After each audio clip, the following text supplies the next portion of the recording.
Rate ఉపరాష్ట్రపతి రాజీనామాతో ఢిల్లీలో రాజకీయ పరిణామాలు వేగంగా మారుతున్నాయి.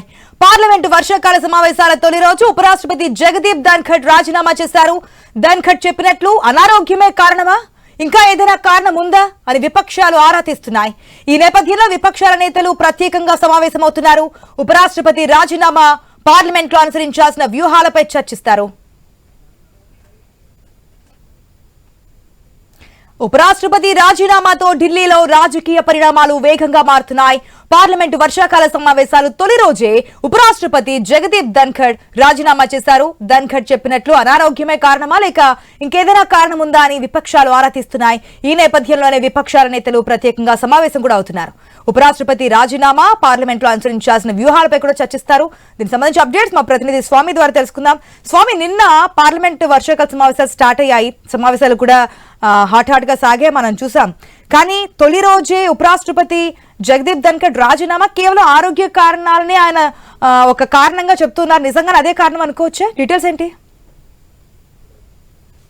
ఉపరాష్ట్రపతి జగదీప్ ధన్ఖడ్ రాజీనామా చేయడం పట్ల కూడా రాజకీయాల్లో కొంత హాట్ చర్చ కొనసాగుతుంది. నిన్న మధ్యాహ్నం వరకు కూడా రాజ్యసభ సమావేశాలు సజావుగా నిర్వహించినటువంటి ధన్ఖడ్ ఆ తర్వాత అకస్మాత్తుగా సాయంత్రం బీజేపీ సమావేశం ఉందనగా రాజీనామా చేయడం పట్ల కూడా ప్రతిపక్షాలు విస్మయం వ్యక్తం చేస్తున్నాయి. ఒకవైపు ఇది ఎన్డీఏ సర్కార్లో జరిగినటువంటి ఈ రాజకీయపరమైన కారణంతో ఆయన రాజీనామా చేసి ఉంటారని చెప్పేసి కూడా భావిస్తున్నారు. మరోవైపు ఇప్పుడే రాజ్యసభ డిప్యూటీ చైర్మన్ గా వివరిస్తున్నటువంటి హరివంశ్ రాయ్ బీహార్ నుంచి జేడీయూ పార్టీ నుంచి ప్రాతినిధ్యం వహిస్తున్నారు.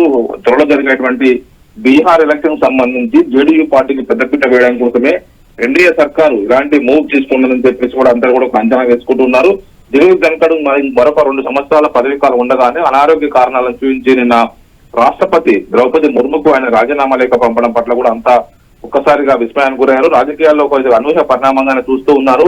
కేంద్రంలో ఎన్డీఏ సర్కార్ తమ రాజకీయ ప్రయోజనాల కోసమే ఇలాంటి రాజ్యాంగబద్ధ సంస్థలను కూడా ఒకవైపు పణంగా పెట్టి రాజకీయాలు చేస్తుందని చెప్పేసి కూడా ప్రతిపక్షాలు ఆరోపిస్తున్నారు. ఈ రోజు ప్రతిపక్షాలన్నీ కూడా కీలకమైన నేతలంతా కూడా సమావేశం అవుతున్నారు. ఎన్డీఏ సర్కార్ చేస్తున్నటువంటి ఈ మూవ్ సంబంధించి తదుపరి సంబంధించి సెప్టెంబర్ లోపు మరోవైపు ఉపరాష్ట్రపతిని ఎన్నుకోవాల్సి ఉంటుంది. ఈ నేపథ్యంలో వర్షాకాల సమావేశాలు సంబంధించి పూర్తి స్థాయిగా ఒకవైపు చర్చకు వస్తుందని చెప్పి అందరూ భావిస్తున్న తరుణంలో ఇలాంటి రాజీనామా చర్య అనేది కూడా ఒకవైపు రాజకీయపరమైన కారణాలతోనే మోడీ సర్కార్ చేయించిందనేది కూడా ప్రతిపక్షాలు ఒక అంచనా వేస్తుంది. మొత్తానికి జరుగుతున్న పరిణామాల నేపథ్యంలో ఆయన అనారోగ్య కారణాలు చూపించి రాజీనామా చేసినప్పుడు కూడా ప్రత్యేకంగా రాజకీయ కారణాలతోనే రాజీనామా చేయించి ఉంటారని చెప్పేసి కూడా ప్రతిపక్షాలు ఒక అంచనాకు వస్తున్నాయి. మొత్తానికైతే బీహార్ ఎలక్షన్స్ ముందు ఇలాంటి చర్య తీసుకోవడం పట్ల కూడా ఒకవైపు పార్టీ నేతలు వివిధ పార్టీ నేతలందరూ కూడా రాజకీయంగా ఇది కావాలని చెప్పేసి ఎన్డీఏ సర్కార్ చేయించుంటుంది. ఒకవైపు త్వరలోనే అక్కడ ఎలక్షన్స్ ఉన్నాయి కాబట్టి బీహార్ నుంచే ప్రాతినిధ్యం వేసినటువంటి జేడీయూ నేత